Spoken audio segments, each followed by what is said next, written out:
Hello, everyone. Welcome to the NTI Pod Talk. My name is Dianne Kaler, and I'm the Director of Nutrition Therapy Institute. This Pod Talk is our opportunity to have fun conversations with interesting people who have interesting things to say about nutrition, food, and health. I talk to NTI instructors, students and grads, to health industry professionals, to farmers, and anyone else who has an interest in nutritional wellness. While many of our listeners come from within the NTI community as students and grads, we also have prospective students who tune in. And to those listeners in particular, I hope you find that the people we talk to inspire you to finally make the jump to pursue your passion and come to school here at NTI. So without further ado, let's get on with the show. Hello, everyone. Welcome back to another edition of the NTI Pod Talk. My name is Dianne Kaler, and I am Director of Nutrition Therapy Institute. And today, I'm very excited to have this guest on. Dr. Becky Spacke is not only what I call a friend of mine. I consider Becky a friend.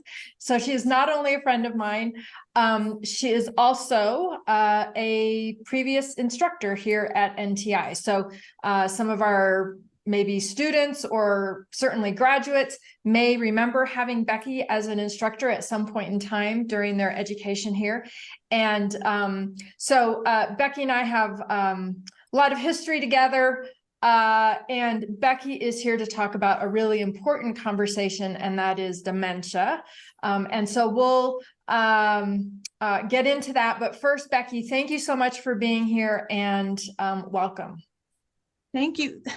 Again, yeah, this just feels like tea with friends, right? Yes. This is, and I'm super grateful to have the opportunity to talk.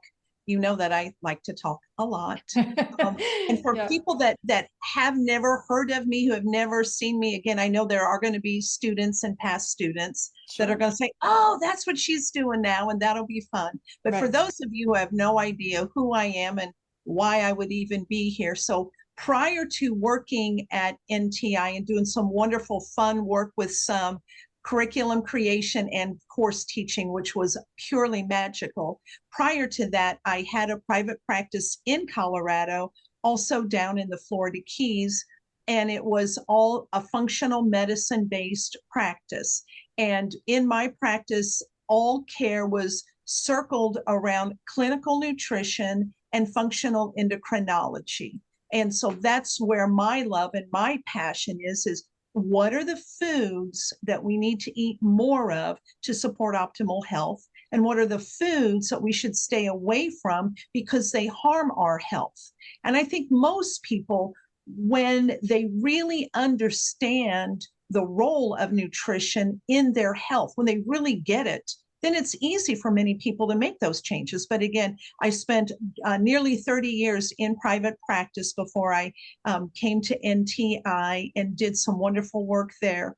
In the midst of my work at NTI, my mother and my father both got Alzheimer's, and sadly both passed away from Alzheimer's disease. But in the time between my mother's passing and my father's passing, Dr. Dale Bredesen, a neurologist and pathologist, had written a book that was called The End of Alzheimer's. And it was a book for the lay population. And I read that book from cover to cover, and I was shocked and joyfully optimistic by what I saw in the book, that he had been doing things at his clinic, a Buckhead Institute in California, and was seeing great changes in brain health. When up until that point, there was no healthcare professional that dared to say anything could be done about Alzheimer's. And if we have time in our time together, I'm going to circle back around to that because there's some interesting things that happened on my journey. But after I finished Dr. Dale Bredesen's book, I called the Buck Institute. And I didn't talk to Dr. Bredesen, but I talked to a staff member, and I said, there's no way Dr. Bredesen is going to be able to care for everybody in the United States. So is he creating a certification program for other physicians to be able to participate in? And the gal that I talked to said yes. As a matter of fact, he just, on January 1st, 2017, released the curriculum through the Institute for Functional Medicine on his certification program. So I and many other doctors went back to school and received certification in his program. And so, and his program is incredible. It's very, very, very incredible. But it's also very, very, very detailed. And some of the stuff that needs to be done in his program kind of is overwhelming for people, especially for people that maybe were just recently told they have mild cognitive impairment. And that's what happened with my father. He was living in one state, I was living in another. He had that early diagnosis. So I sent the book, The End of Alzheimer's, to his wife. And I said to his wife, we're going to walk through this together. I'm going to hold your hand through every step of the process so that we can help stop the progression in my father. And what I discovered, sadly, in the journey, after about 6 or 8 weeks of me being the one to call all the time and talk to my dad's wife about, have you done this? Have you done this? What about this? She said to me, Becky, I'm already overwhelmed at the knowledge that my husband has mild cognitive impairment. This feels like too much for me. I'm not going to, it's too much. I'm not going to do it. And of course, then I was crushed. It's like, what do you mean you're not going to do it? Right. It's your husband. Right. But again, I thought, okay, so for me, that was the light bulb moment of, it doesn't matter how wonderful Dr. Bredesen's work is, and it is amazing. But if people feel overwhelmed, then they're not going to do all the hard things that need to be done. So I decided to take the concepts and just break them down into very teeny tiny bite-sized nuggets. And so the protocol that I created, again, based on his program, but it's broken down. So 7 key modules, and the first module, nutrition. And I break it down into itty bitty things. First of all, telling people what are macros and micros so they understand that. And then from there, what about, okay, the carbs? What about carbs? And break it down even smaller. Then the next thing about, okay, what about proteins? And then the next, what about fats? And so I did the whole protocol, bite-sized chunks, with the hope that it would be easy for people to at least get the foundation built. Once the foundation is built, if at that point they say, oh, and again, the truth is, and you and I have seen this so many times in our journey, with your clients in your private practice and my clients in my private practice, about 80% of people can get huge improvements just with nutrition and lifestyle modifications. There's going to be 20% that are going to need extra testing, extra support, and I get that, but let's hit the 80% first. See if we can help them with little bitty nuggets of information that they can employ, and then build a strong foundation from there. So anyway, that's what I decided to do. And so that is what I'm doing. And though COVID was horrible, COVID at least opened the door that people were now interested in looking at receiving healthcare guidance from the comfort of their computer rather than going to a brick and mortar practice. And so that's what I decided to do, is to make this an online course. So regardless if you're in Washington, Colorado, Florida, Maine, you have access to this information and you can do the things that you need to do. And it's not near as difficult as you think it is, as long as you're willing to just, take itty bitty steps forward day by day. So anyway, that's how we got to where I am. Yep. Yeah. Awesome. And I'm going to have you talk a little bit more about your program specifically, and give us the name and contact information certainly in a little bit. But, I just want to go back to what you were saying. It is so important to give people things in little bites, because as you say, when you tell them you got to do this, after the first thing, they get overwhelmed, right? Yes. And they can't think about all those other things. And so that's helpful. But then doing those little things, and as you say, you know, about 80% of people are going to find benefit just by diet and lifestyle changes. They need to have something that they recognize as making a shift in their, you know, symptoms, their physiology, because that's what becomes the attraction and things that grabs them to keep them motivated to then go on and do the next step and do the next step and the next step. Because if they don't have any sort of way to identify that there's progress being made, and they don't have anything to grab onto in their own symptoms and their own, you know, way they're experiencing life, they're not going to stay motivated just by, you know, a practitioner or a loved one telling them, do this, do this, do this, because it's good for you. They need to be able to feel that. And I think that's what those small steps also help do, is to help keep that motivation going. And you're correct. And they are going to start to feel better. Things like, you know, again, with nutrition, even things they wouldn't think about related to brain health, but just joint aches and pains as they're eating different. And again, you and I both know we can't come at somebody by saying, take this food away, right, at least initially. But what we can say is add this in, add this in. And as they're adding more of the good stuff, they'll start to physically feel better to start with. And that's the part that's very encouraging. You know, joint aches and pains, because that inflammatory response is coming down. And the beautiful thing is, even though they're not thinking about the inflammation that's in their brain, it's coming down just the same as the inflammation elsewhere in the body. So you're correct. They're going to notice changes that initially they won't even tie to, well, how do I know my brain is getting better? Well, right, but you still know that you are feeling better, and you're sleeping better, and, you know, all these other markers of an improved quality of life. And that's what we're going after, is an improved quality of life. Yeah, absolutely. Yeah. Well, so let's discuss some of these influences on dementia risk. And, you know, I think so many people don't recognize that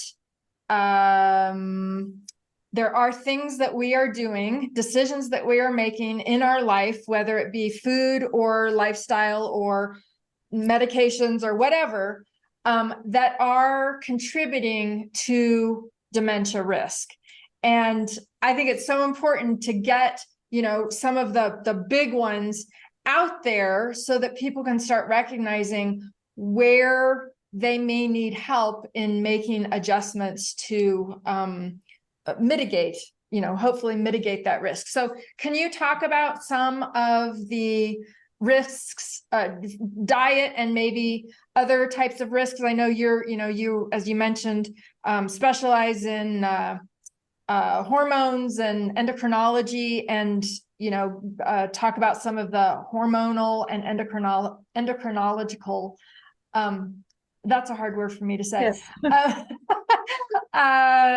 Influence on dementia risk. Yeah, absolutely. And so the first part that I want to talk about is related to women and their risk for Alzheimer's and dementia. Dementia and Alzheimer's is really how I should say that. And that is because all women, if we are blessed to live long enough, all of us are going to go through menopause. Now, some of us may go through menopause early. We may have had a surgical menopause where we had hysterectomy, where one or both of the ovaries were removed along with the uterus. And what very, even today, with the knowledge that we have, very few doctors, and I know this to be true because I have many female friends of mine who had surgically induced menopause. They had hysterectomies done in their 20s, 30s, and 40s, and their doctors never mentioned the consequences of the hysterectomy on the health of the brain. And so I really want women to know, those who went through a hysterectomy that included the removal of one or both ovaries, and then in addition to that, all of us that then went through normal menopause at an age appropriate time. Most all of us think about estrogen as a fertility hormone. Now, estrogen is a hormone that all women have, and we have estrogen along with progesterone to help to make sure we can get pregnant, carry a baby to term. And again, you and I know that it's really progesterone that helps, again, progestation is what helps with the pregnancy. But I think, again, general population, most people think of estrogen related to fertility. But what happens after the ovaries stop secreting estrogen? Then our adrenal glands, the role of the adrenal gland is to come in and give us a bit of estrogen, because again, during our fertile years, estrogen and progesterone are going to tag team on the times of the month that you can get pregnant, the times of the month that you can't. But estrogen also is one of those foundational building blocks that helps our body to make a neurotransmitter that's called acetylcholine. And men and women, we all make acetylcholine, and all of us need acetylcholine to have optimal cognitive function and memory creation and storage. And so when estrogen levels go down, then that means our foundational building block to make acetylcholine also goes down. So if acetylcholine production goes down, then sadly that ties into meaning cognitive function goes down, memory storage goes down. And so it is crucial for we women in particular to make sure that while we are going, again, whether or not it was surgery or just natural progression of our menopausal symptoms, what are the things that we can do to support our body's ability to make acetylcholine, since estrogen is being significantly reduced? So, and again, as we age, our body does have that mechanism in the adrenal gland to allow us to make enough estrogen to support adrenal or to acetylcholine production. But that only happens if we are not massively stressed. And again, some people here may not know that the adrenal gland is the gland that's responsible for our stress response. So our fight or flight, many other parts of that. And again, there are 3 distinct different pathways of hormone production that are happening inside of the adrenal gland. And one of those pathways is to help us to make that ancillary estrogen. But if one of the other 2 pathways of the adrenal gland and the hormone production is on high alert and is making something else, then that means that 3rd pathway can't actually do its job. So we know it's crucially important to manage stress, which is much easier said than done. So so then we think, okay, if that's much easier said than done, then we have to circle back. Well, what else can we do to get to help be able to make acetylcholine? So that's going to be then adding in choline-rich foods into our diet, because then if we can at least add the choline-rich foods, then we're eating the foundational building blocks that can help us to make acetylcholine. So my favorite go-to food is going to be eggs, especially the egg yolk, because the choline is found in the egg yolk. And you and I know that for many, many, many, many years, the FDA was, saying eggs were evil and to stay away from eggs.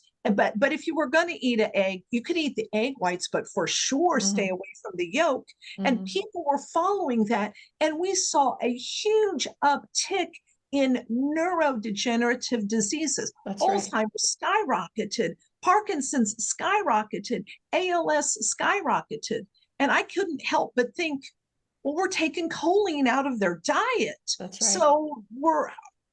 So again, women have to, men too, again, men make small amounts of estrogen for that reason too, to help with the acetylcholine production. So it's just crucial. all of us should be eating choline-rich foods. Eggs, a great way to do that. When I say this is a part where people like la la la la la, and that's going to be beef liver and chicken liver. Beef liver, for sure, really high up there. Chicken liver's pretty good, but eggs actually beat chicken livers. And then salmon. So 3 ounces of salmon, 3 ounces of chicken livers, 3 ounces of beef liver. If you can work that in, plus eating your eggs on a regular basis, if you can weave that in, you can do a lot of really great stuff to support the body's ability to make acetylcholine, the neurotransmitter that's crucial to support cognitive function and memory. So that would be one thing that I think many people don't think about. Yeah. And so I just want to say, Becky, that hopefully no one listening to this podcast is going to cringe and plug their ears when they hear liver, because I talk about liver all the time. So that's correct. And we just have to get it out there for more people to know. And for those people that initially might think, there are great workarounds. And, in my family, my workaround is, and I'm sure, Dianne, that you have done this many a time. If you're going to make, let's say, meatballs or hamburger patties or meatloaf, I would just take, like if I had 1 pound of ground beef, then I would hide in like a half a pound of ground liver, and I would just mix it all in. And so then when you're adding your spices and your flavorings and things, by the time you make the meatball and you've got the meat sauce on it, or you've got your burger and you've got your tomato and lettuce and those things over the top, you can hide it. It's really easy to hide it. So for people that are afraid they're not going to like it, you can hide it. You really can. So I'm hoping that people add more liver in. And another thing that is huge that people are not aware of at all. Again, we talked about choline and its role to make acetylcholine. There is a whole class of drugs that are called anticholinergic drugs. And so, as you can imagine, anticholinergic means it stops down the pathway, it stops down our body's ability to make acetylcholine. Now, some of those drugs are prescription drugs. And I'm not going to talk about prescription drugs in this podcast, but there are lots of over-the-counter medicines that people take. And when I talk about anticholinergic drugs, they're broken down into 3 distinct categories. So one, if you take a category 1 anticholinergic drug, they know that it is going to have mild impairment on cognition. If you take a class 2 anticholinergic drug, it's going to have moderate. And if you take a class 3 anticholinergic, it's going to have severe consequences on cognitive function. And for those of you that don't, and Dianne, I know that you likely know all of these, but for people that don't, Benadryl, Benadryl is a class 3. Many people take Benadryl for many different reasons. And sadly, some people take Benadryl a lot, really, as a sleep aid, because they know when they take Benadryl, it will knock them out. So not only is Benadryl in the class 3, again, the most severe form of anticholinergic drug that's out there, but things also like Tylenol PM, Excedrin PM, Advil PM, any of those over-the-counter meds that have PM added, it's because they've added that anticholinergic drug to knock you out to get a good night's sleep. So it's knocking you out to get a good night's sleep, but it's also significantly hurting your brain. Another 2 other medicines over the counter that are in that class 3 category, and I haven't taken it for 40 years, but I sure took it a lot as a teenager, and that's Midol and Pamprin. When I was first, 14, 15, 16, and, first getting into having my periods on a regular basis, and I would have cramps, it's like, oh, And then cramps weren't really bad after a while, but the bloating, I wanted to wear the jeans that I could fit in. And when I was, getting ready to start, I would, all of us women know what that 5-pound bloat is. We blow up like a balloon. So Pamprin and Midol would just have you, it had a little or a diuretic effect, and you would pee a lot so that you could zip up your britches. But sadly, it was also anticholinergic in nature. And so for those of you out there that are taking Pamprin and Midol, either for abdominal cramping or because of bloating, please stop that. So again, Benadryl, all of those PM meds that are over the counter, and then the female related period relief. Again, I would venture to guess no doctor ever has said to you that they have anticholinergic properties. And again, because they're in the class 3 division, it's severe cognitive impairment. So if you take this over and, every month for 40 years of your fertile reproductive years, the price that we're paying to the health of our brain is significant. So I wanted to throw that out there.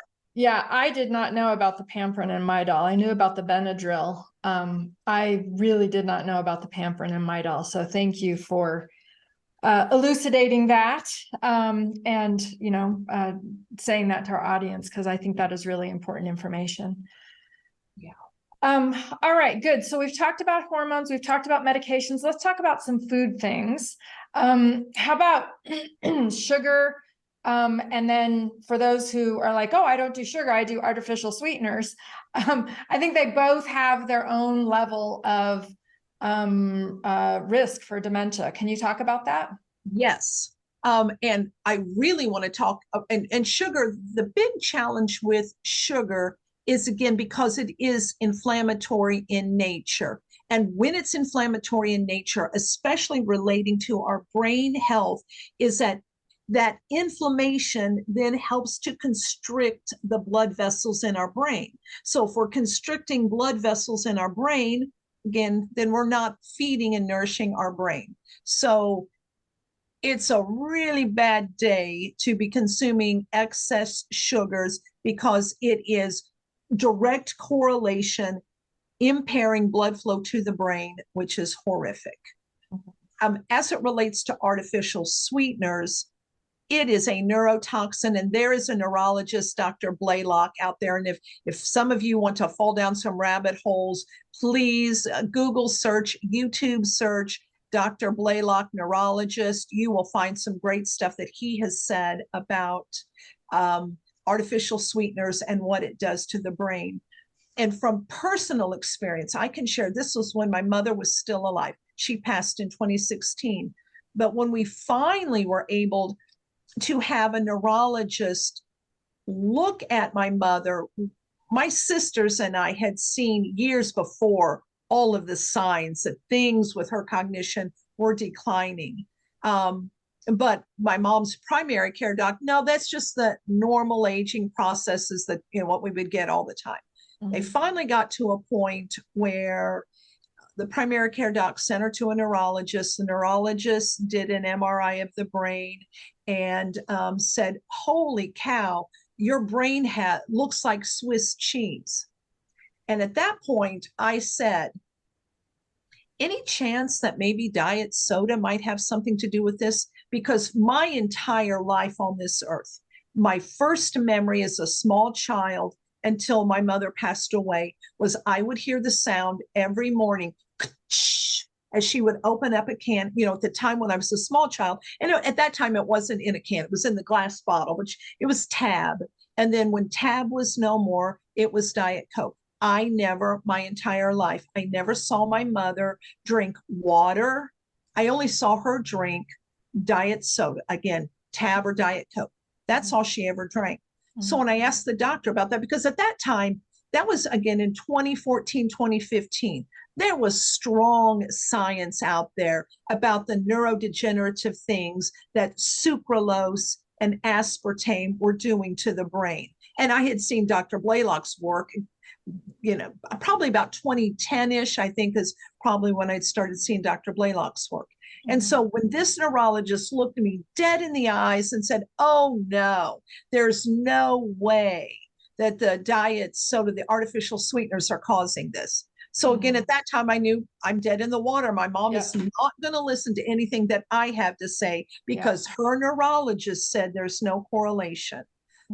But I can promise you, and again, Dianne, I know I don't have to tell you this you know too, the science is very, very, very strong about what, again, sucralose and aspartame, and the other one, and I'm going to say it wrong, it's acylfume K, and K because it's, you know, potassium, acylfume K, or ASCELFUME, however you say that word, and the letter K. So, you know, for those of you that are looking at labels, if you see sucralose, if you see aspartame, if you see acylfume K or acylfume potassium, please know they are neurotoxic. They destroy brain cells. And so again, for the, you know, people that have been drinking diet soda for, you know, 50 plus years, people who are making other, you know, will buy the packets and put it in their coffee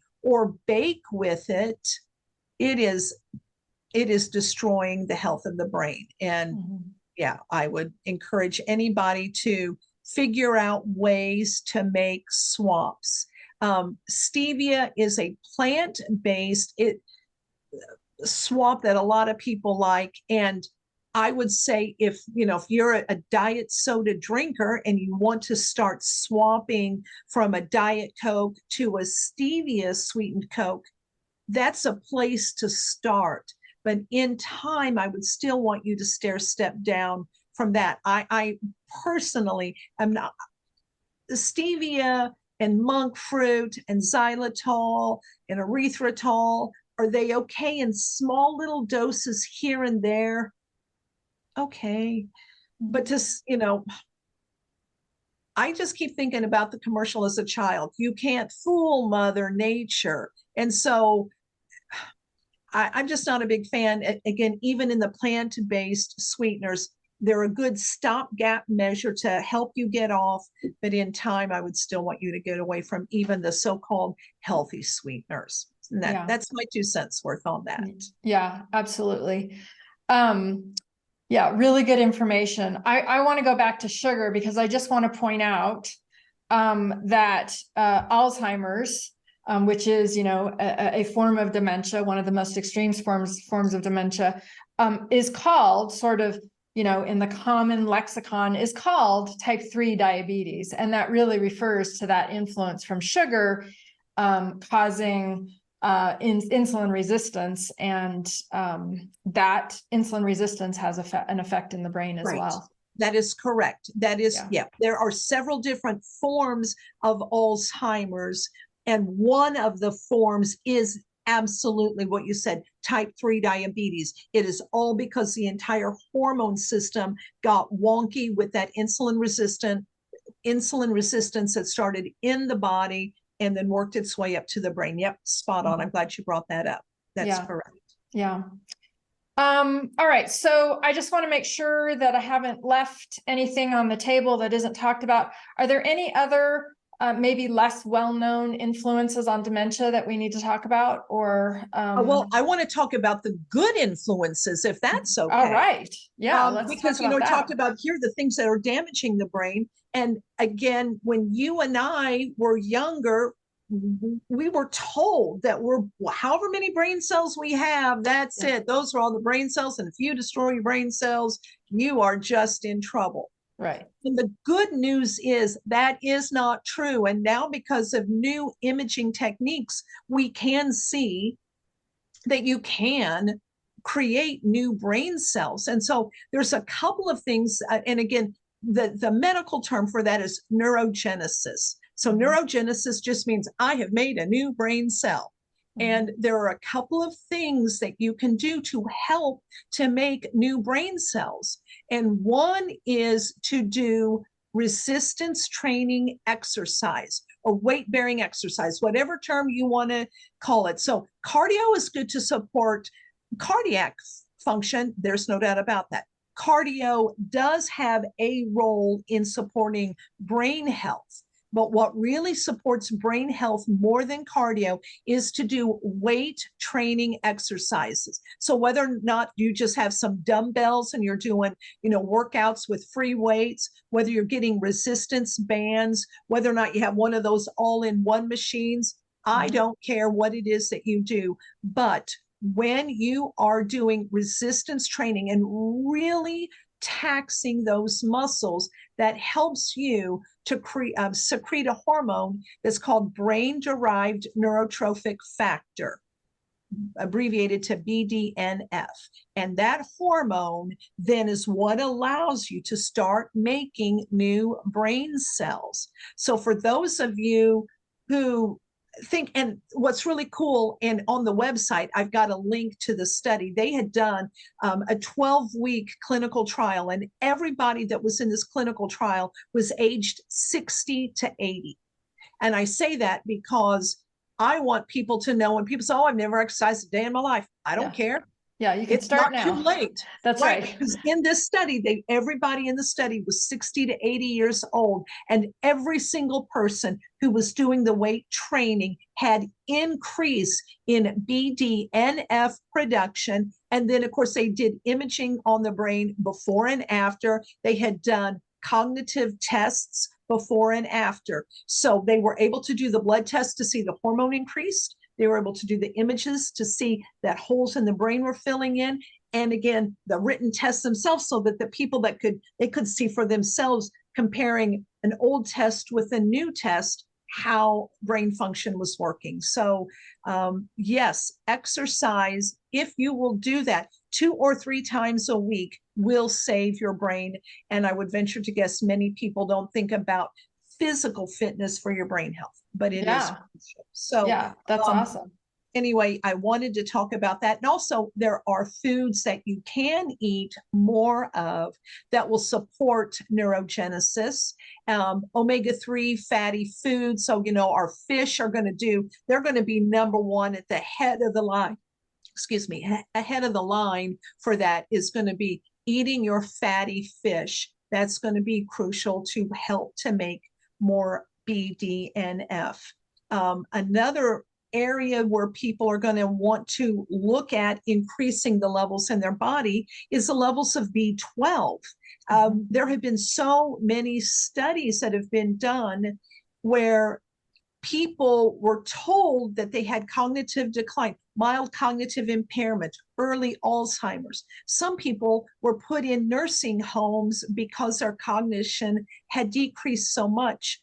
And once they started looking at what their B12 levels were, they started upping B12. And in many people, within 6 months, cognitive function came back up to normal or even better than before. So I would encourage anybody, if you feel like there might be a little bit of brain fog going on, or things are just off a little bit, please look and see what your B12 levels are. You can get online and do, there's so many online blood tests that you can do. And, you just prick your finger, send off a few drops to the lab, then they can get back with you and let you know where your values are, so that you can either eat foods that are rich in B12, which is always going to be my go-to. I want people to eat the foods, but if they need to support with supplementation, then to take a good, whether it's in a liquid that they can then put sublingually, or a little dissolvable tab that's done sublingually. And that's important, Dianne. I know you know this, but for people that are watching that maybe don't know, if you swallow B12 and want it to break apart in the digestive tract, we have enzymes in there that will, in essence, render the B12 impotent if you swallow it. So you need it to just get straight to the bloodstream. So again, if you can do it sublingually, you'll get the bigger bang for the buck to do it that way. So check out your B12 levels. Make sure to eat more omega-3 fatty acids and exercise. Those would be, some simple things that anybody can do. Absolutely. Right, yeah. On the B12, something that I always talk about, in class when I'm teaching about B12 and when I'm speaking about it, If you were to take jot down a list of the symptoms of B12 deficiency, and then jot down a list of the symptoms of dementia, lay them over top of each other, they look the same. That tells you how important B12 is for brain function and cognitive health. Right. And what you also know, and the viewers, some of them will know, but most of them won't, is that in the United States of America, our threshold, our low, what they could, the RDA, the amount, the daily requirement that our government gives is one number, but the rest of the world has a number significantly higher. They realize how important good quality B12 levels are for brain and nerve health. Yet in America, they have, it's 200. The rest of the world looks at, they say, if you're under 300, you're deficient. In America, they say if that number is under 200, you're deficient. And for most people to have optimal cognitive function and nerve health, so when we think about neuropathies and those things, it really needs to be between about a 500 or a 600. So if you have your test done and it says, oh, your number's 201. Oh, well, see, the lab says as long as it's 200, that's normal. Please know that is not normal. You need to get it up there. And again, 500 is the lowest number that I would want to see somebody at. And again, eating good quality red meats are going to, help a lot. Animal protein is, it's animal protein. We can't get B12 without animal protein. So that and supplementing, with a good fish oil, or the good, sublingual B12s if you need to, but if you can eat your food, that would be my favorite. Yeah. And people who are older people often have atrophic gastritis, and that even further impairs their ability to absorb that B12. So that's where that sublingual becomes important as well. That is correct. Yep. Absolutely correct. Yeah. All right. So any other nutritional things? We've talked about choline, we've talked about B12, omega-3, and with the omega-3 we're really focusing on DHA, docosahexaenoic acid, right, which is found in that fatty fish. Any other food things or nutrition things that we should talk about? Yes, there's so many that I want to try just a couple. Just a couple. I'm going to say again, for me personally, I eat walnuts and blueberries every single solitary day. No day. That's just my normal morning MO. I get a good quality, full fat Greek yogurt.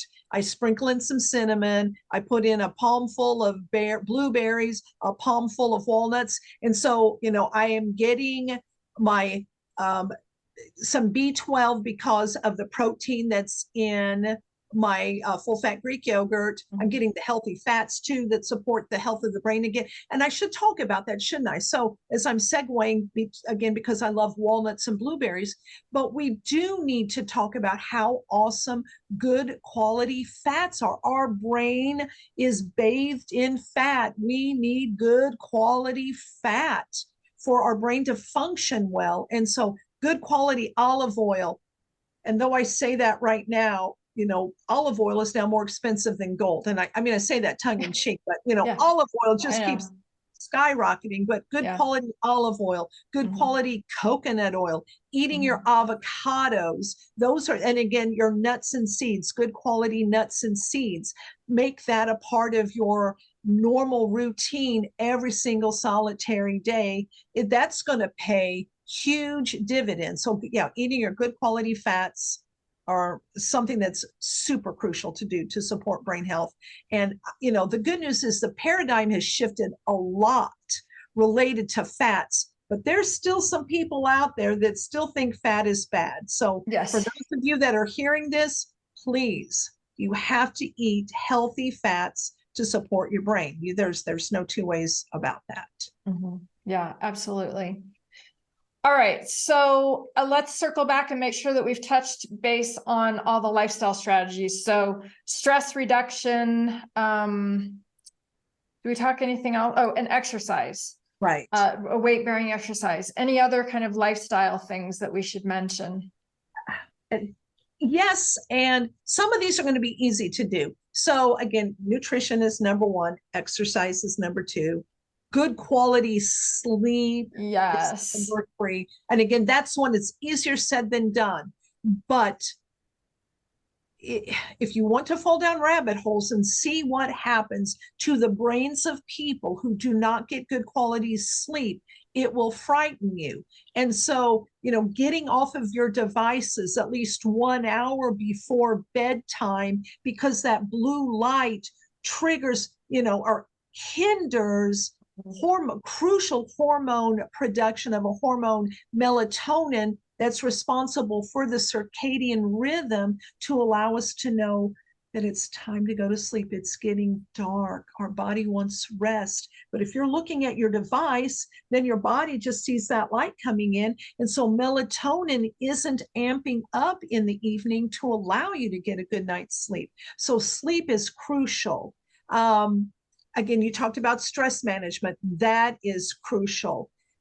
There are some key supplements that are going to be important for some people. We talked about omega-3s for some people are going to be important. B12 for some people. Vitamin D, especially as we're going into the winter months in North America. Vitamin D supplementation is likely going to be crucial. So there are things that detoxification, that stopping adding toxins into our body with whether it's the foods that we're eating or the things that we're putting on our skin, in our soaps, in our shampoos, that are totally disrupting our hormone system. And then again, hampering our body's ability to make those key hormones that are responsible for cognitive function, the BDNF, acetylcholine, and things like that. So yeah, if we can just be mindful of the foods that we're eating because of the toxic burden, if we can be mindful of good sleep, stress reduction, exercise, and also brain games. But brain games has to be a variety. It can't say, oh, well, I like to do jigsaw puzzles, so I'm good. And that's all I do. Yeah. Right, exactly. Right. There's so many different parts of the brain that we need to fire. Yeah. And one of the areas that is important is find a wide variety of brain games, whether it's Sudoku, chess, jigsaw puzzles, reading, a wide variety. But the areas where you struggle the most in whatever those brain games are, those are the ones I'm going to ask you to lean into. That's because right. Those are the parts of the brain that are struggling. If you can do Sudoku and wipe that out, okay, that part of your brain is good. Yay. Keep doing that some, but no, there's other parts of the brain that you really do need to stimulate. And there are some really great free resources online. Brain IQ is a place where they've got a paid version, but they have a free version that's really pretty robust. And it has a whole myriad of different types and styles of brain games. And so you guys can get online and just kind of putz around in there and look. Again, they've got a free version that you can get a whole lot of benefit from before you'd even need to think about possibly, paying for a version. So those would be my thoughts. Yeah, I like it. Well, so obviously there are many things that we can all do no matter how old we are.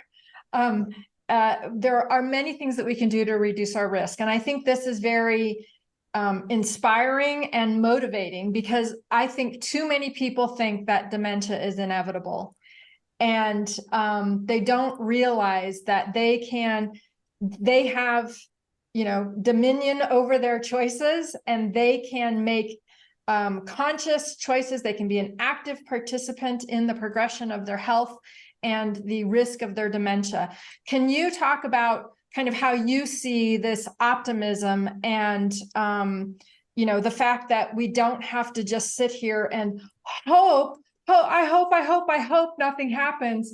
We have to actually be an active participant in this. That's right. But in saying that, and I'm glad you brought it up the way that you did, because I'm now circling back to something that I said early on, and that is that the largest Alzheimer's group that is out there now still tells people when you call to get questions about help, will tell you there is zero. You can't stop it. You can't slow it. You can't reverse it. I know this for a fact because after my parents died, I didn't know much about, and I'm not going to say the exact name, but it's an Alzheimer's agency that's large. Mm-hmm. And they had a walk, and I did a walk, and I carried the flowers for my mom and my dad. And then at the end of the walk, they had people, they said, if you would like to be a volunteer for our agency, we would love that.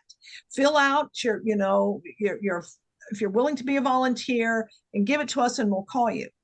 I thought, oh yeah, because I want to talk about what are things that, just what you said, we have dominion. There are things we can do. So when they called and they said, yeah, thank you for saying you'd like to be a volunteer. And I said, oh, that's great. I said, I would love to come in and talk about the different kinds of foods that you could eat more of that we know are shown to improve cognitive function.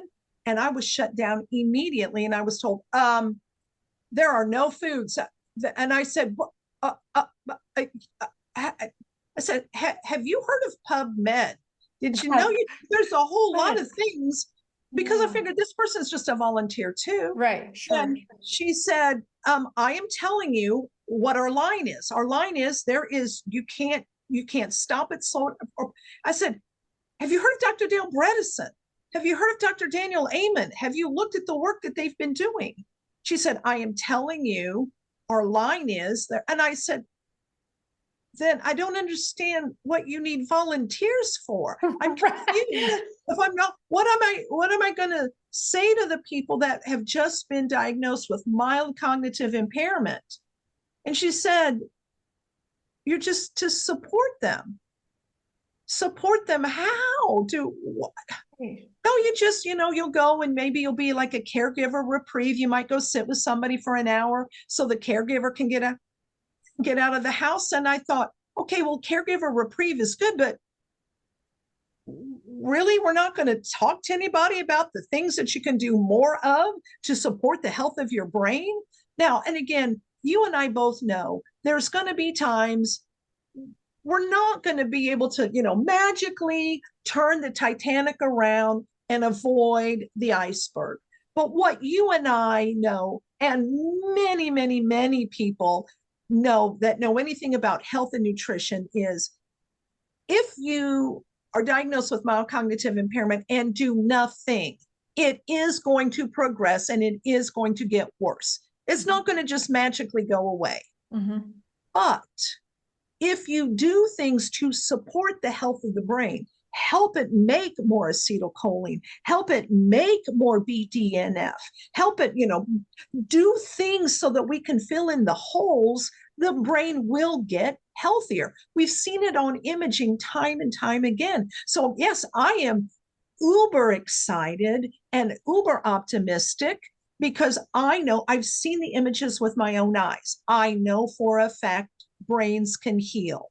I know for a fact neurogenesis is real. We can make new brain cells. So for people who have been told there's nothing you can do, it's just going to progress, please know that is not true. Not true at all. And as somebody who watched both parents die from Alzheimer's disease, it is a horrible, horrible, horrible, horrible way to die. And I for a fact am not going to go out like that. I am going to fight and claw until my last breath to do the things that I need to do to keep my brain as healthy as possible for as long as possible. So, yep, that's, and you just surround yourself with people that are going to inspire and encourage you. And if you have to go to YouTube to find those people because they're not in your circle, please know there are many great encouraging stories out there of people who've had significant improvement, and you can have it too. Mm-hmm.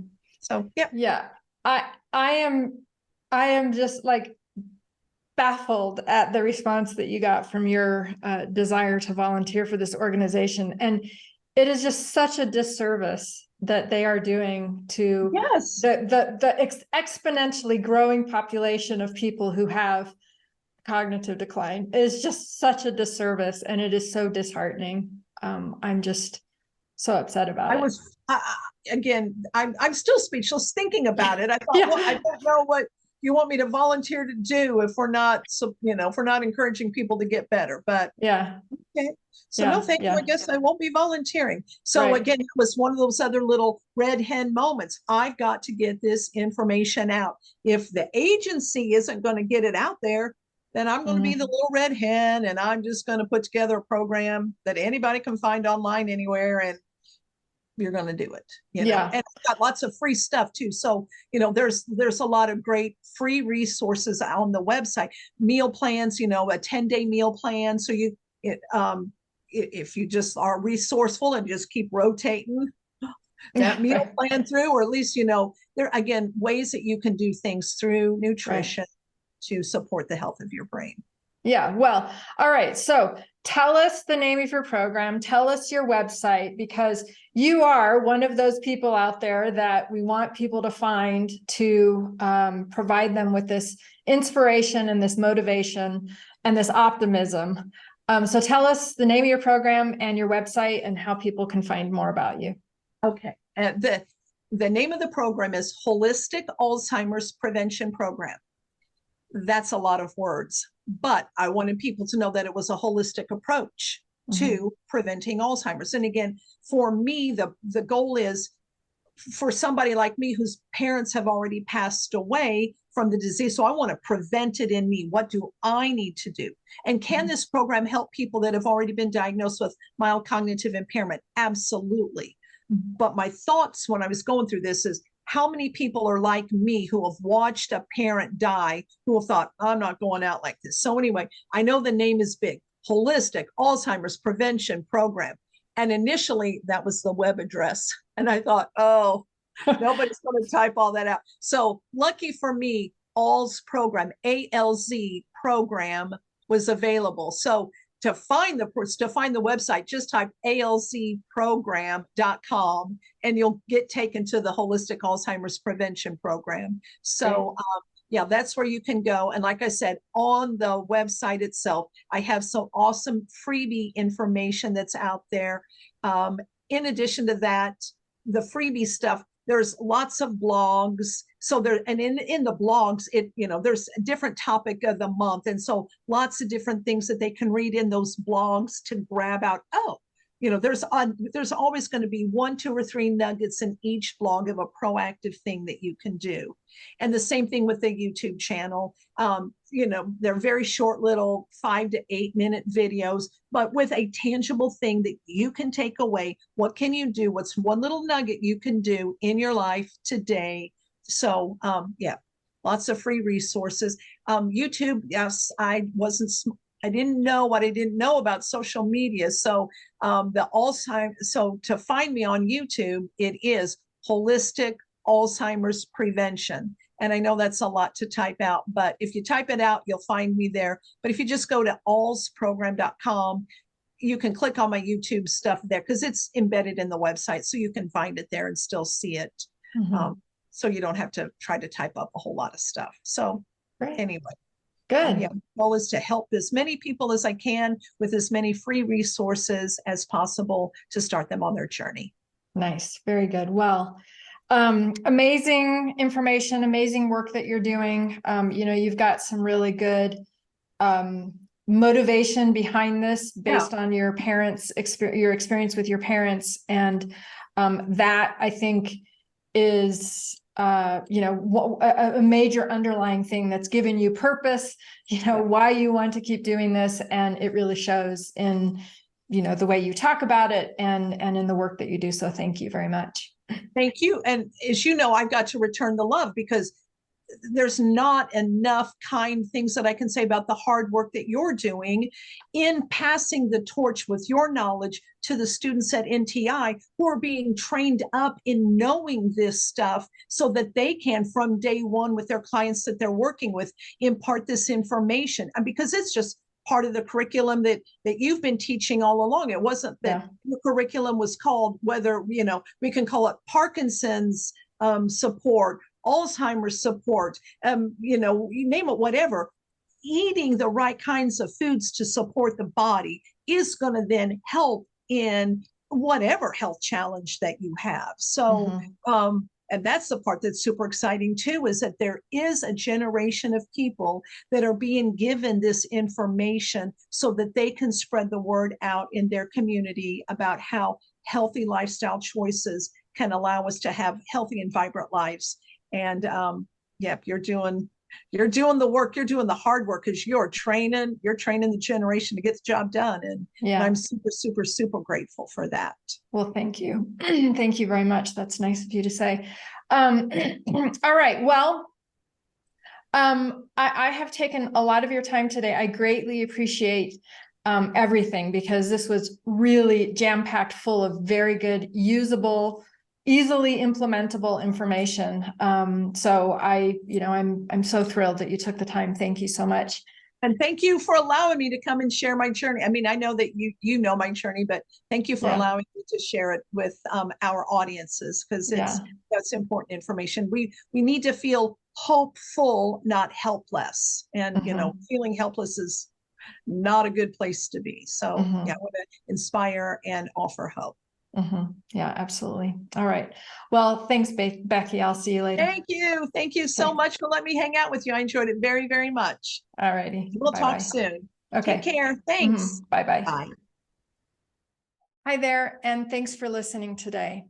If what you heard today inspires you to want to pursue an education in holistic nutrition here at Nutrition Therapy Institute, please check us out on our website, ntischool.com, and reach out to us at admissions@ntischool.com.